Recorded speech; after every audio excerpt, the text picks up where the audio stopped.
Hai semua, kali ni saya nak tunjukkan bagaimana cara untuk menggunakan software CX Programmer.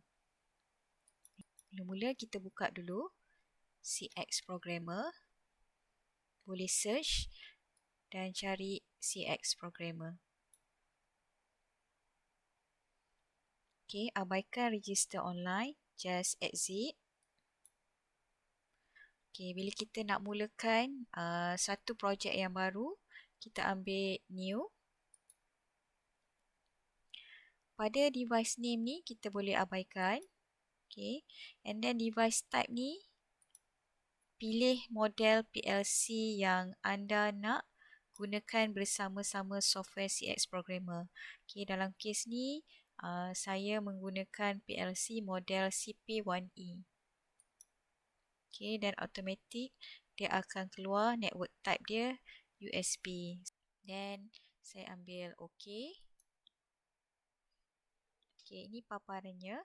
Okay, kalau kita tengok dekat sebelah kiri ni tadi, new project. Okay, dekat sini dah keluar PLC yang saya pilih tadi. Okay, sekiranya kita nak tukar, tak nak pakai CP1E, kita nak tukar, kita just double click and then masih boleh tukar lagi. Okay, so kat sini saya ambil semula CP1E. Okay, kalau kita tengok dekat sini ada simbol, setting, memory, okay, program. So now kita nak masukkan program kita dekat new program. Okay, kita tengok sebelah kanan, new program. New program 1, so sebelah kiri ni pun new program 1. Okay, ada simbol, ada section 1. So sebelah kanan kita pun ada section 1. Jadi semua program kita ni kita nak masukkan dalam section 1. Apa yang kita buat dekat sini akan dimasukkan dekat section 1. Okay, so selepas section 1 ada N. Maksudnya bila dah ada N sebelah kiri, bila kita buat program dekat sini, kita dah tak perlu letak N dekat bawah sekali. Okay, okay, now saya nak mulakan buat program yang baru. Okay, bila kita nak buat program yang baru, kita boleh ambil instruction kita di atas ni.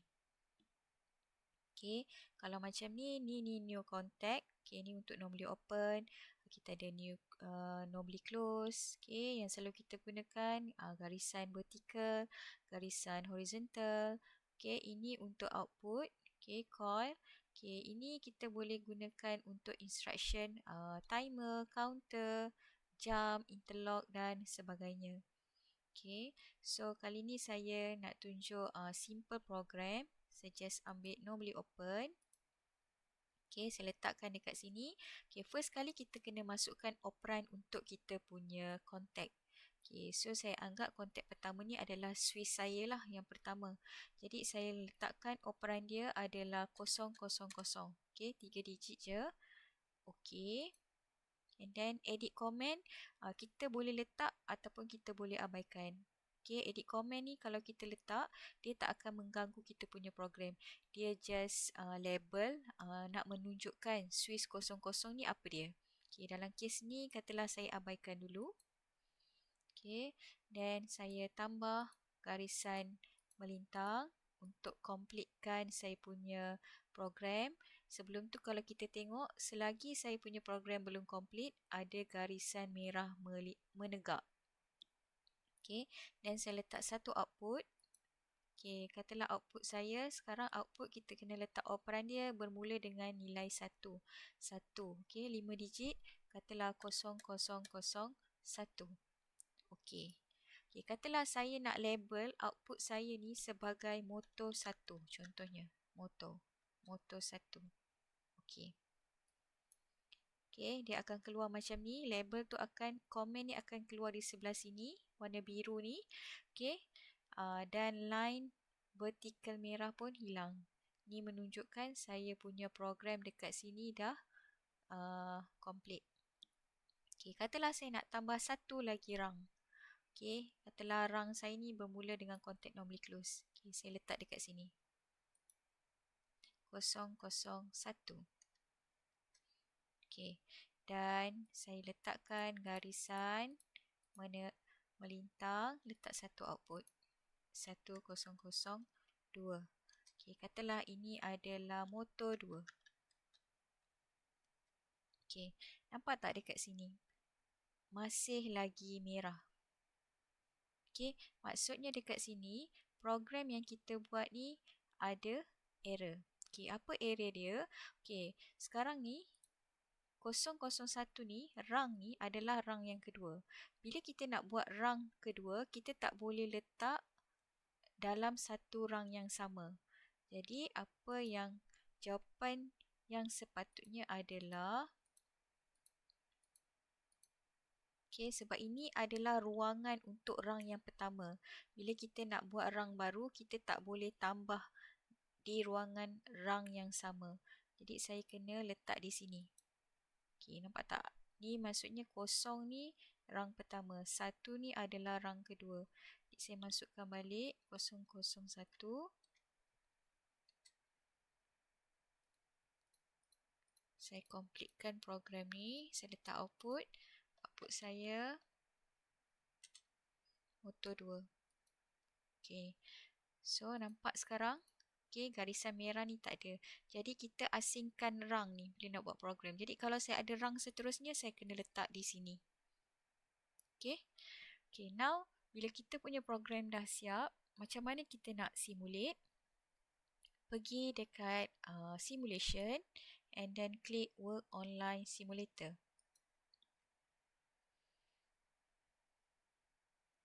Okey, so sekiranya program kita ni tak ada masalah, okey, kita tengok kat bawah ni, zero error, zero warning. Okey, ni menunjukkan program kita ni tak ada masalah. Jadi kalau kita tengok dekat sini, switch pertama ni 000, okey, dia dalam keadaan normally open. Jadi line yang hijau ni, ini menunjukkan current. Jadi current tak boleh sampai ke output sebab di sini ada switch dalam keadaan normally open. Pada rang kedua ni, okey, switch ni dalam keadaan normally close. Jadi current boleh flow dan terus ke pada output. Dan output kedua ni energize. Okey, macam mana saya nak onkan switch 00? Saya just double click. Okey, dia akan keluar value dekat sini. Okey, dekat ruangan value ni saya boleh masukkan nilai 0 ataupun 1. Kalau saya masukkan nilai 0, itu menunjukkan saya nak offkan switch tu. Kalau saya masukkan nilai 1, bermaksud saya nak onkan switch tu. Okey, sekarang dalam kes ni saya nak onkan switch 000 saya bagi nilai 1 dan saya klik set. So, bila saya bagi nilai 1, saya onkan switch ni bermaksud dia bertukar daripada normally open ke normally close. Jadi, current boleh flow dan sampai ke output dan output ni akan energize. Okey, untuk input kedua, katalah saya nak offkan motor ni. Jadi, saya onkan dia. Saya bagi value 1. Jadi, kenapa dia jadi normally open? Sebab asalnya normally close. Bila kita onkan dia, dia akan berubah daripada normally close kepada normally open. Jadi, bila kat sini dah jadi normally open, current dah tak boleh flow ke output dan output akan de-energize. Jadi, kena faham dekat sini, kalau kita bagi nilai 1, bermaksud kita nak ubah kontak ni. Kalau asalnya normally open, dia akan berubah menjadi normally close.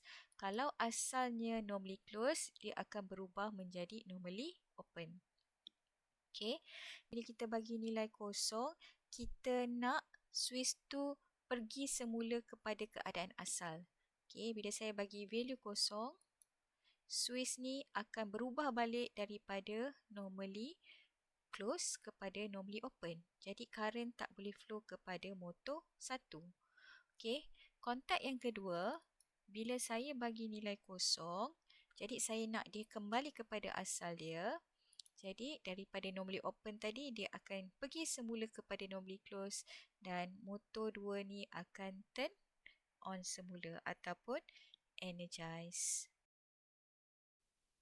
Okey, katalah saya nak edit saya punya program, saya nak tambah ataupun saya nak delete saya punya program ni, apa yang saya perlu buat? Kalau dalam keadaan tengah simulation ada garis hijau ni, okay, kita pergi dulu dekat simulation sekali lagi, klik work online simulator. Okay, pastikan bila kita nak edit tak ada garisan hijau. Okay, katalah rang yang pertama ni saya nak tambah satu lagi kontak secara series. Okay, so saya tambah kontak, normally open dekat sini. Dan saya letak Swiss. Okay, katalah saya letak Swiss 003. Okay, katalah Swiss ni saya nak gambarkan dia sebagai sensor. Okay, so saya mungkin dalam keadaan sebenar nanti pada port 003 ni saya nak sambung dengan sensor sebenar ataupun saya nak anggap 003 ni adalah sensor. So saya tambah komen. Okay, so nampak komen ni akan tambah dekat bawah ni. Tapi sekali lagi macam saya cakap, dia tak akan mengganggu pun kita punya program. Dia sebagai label sahaja. Swiss ni adalah apa? Melambangkan apa? Okay. Katalah rang yang kedua ni saya nak tambah kontak secara parallel. Okay. Dan saya letak kontak telah 004.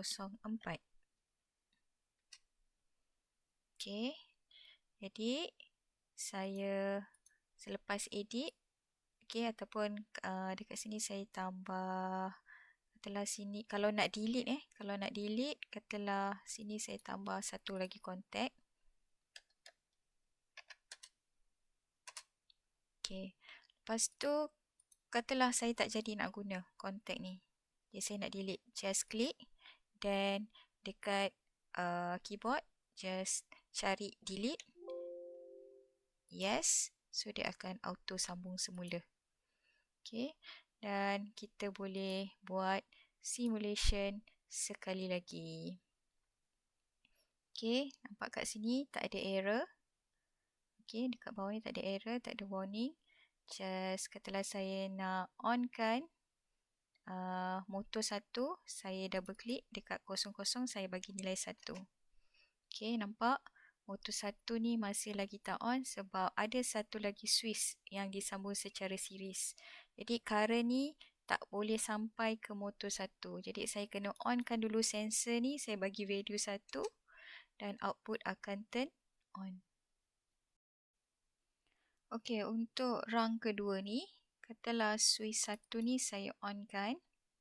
Saya bagi value 1 sebab saya nak onkan dia. Jadi dia akan berubah menjadi normally open dan output ni akan turn off ataupun de-energize. Jadi kat sini kita faham konsep kalau parallel bermaksud current boleh ada pilihan sama ada nak flow dekat 001 ataupun 004.